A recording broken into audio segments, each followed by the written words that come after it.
moving on in section 4.6, we are going to learn another formula. Yay! So our next formula that we're learning is the point slope. I know the glare from the light is kind of on that, but it's point slope formula.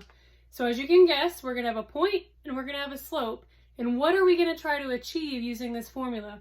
Well, if you look at the formula here, you can probably kind of determine what we're trying to do with it. So we have y minus y sub 1 equals m times x minus x sub 1. So this almost looks like the slope-intercept form. We've got y, m, and x, right? So that's basically what we're trying to do.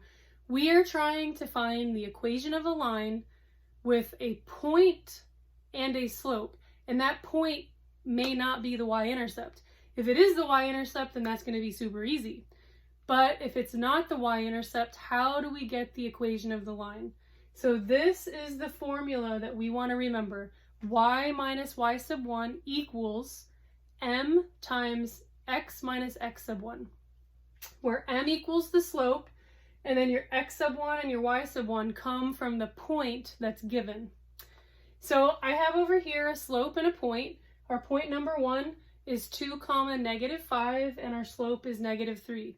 So what we're going to do is just plug those values in to this formula and work through it the way we always work through a problem to get y by itself using our properties of equality, and we should end up with the slope-intercept form of a line. So I'm going to go ahead and rewrite this. So I'm going to have y minus, and what's our y value in our point? So this is our y sub 1. It's a negative 5, so just keep that in mind.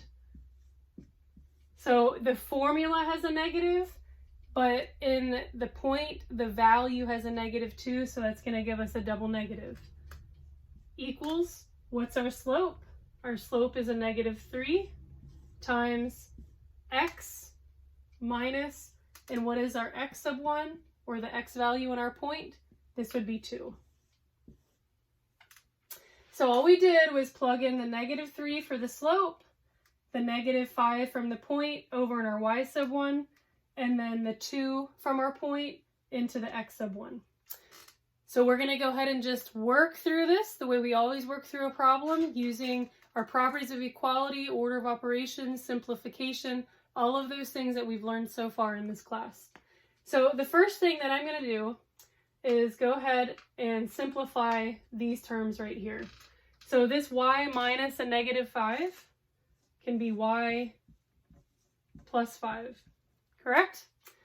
And then this negative 3 can be distributed to each of those inside the parentheses, each of the terms inside the parentheses. So this is going to give us a negative 3x, and then a negative 3 times a negative 2 will give us a positive 6. So our new equation is y plus 5 equals negative 3x plus 6. Is the y by itself yet? Not yet. So what are we going to have to do to get the y by itself? Well, our next step, and I'm going to go ahead and just use a different color here, would be use our subtraction property of equality, and we are going to subtract 5 from each side. So the 5s on the left are going to cancel out. So now we're going to have y equals a negative 3x, and then we just combine like terms. 6 minus 5 is just a positive 1. So now, using our point slope form, we're given a slope and a point. We just plug those values in to where they went on each, and in each of their places on that formula.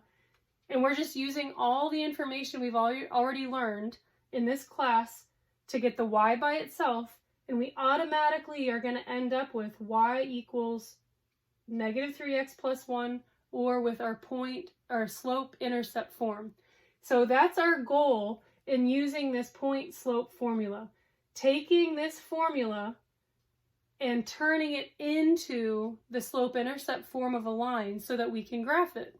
So once it's in our slope-intercept form, or our y equals mx plus b, we can easily graph it because we know our slope we know our intercept, and now we have what we need to graph that line.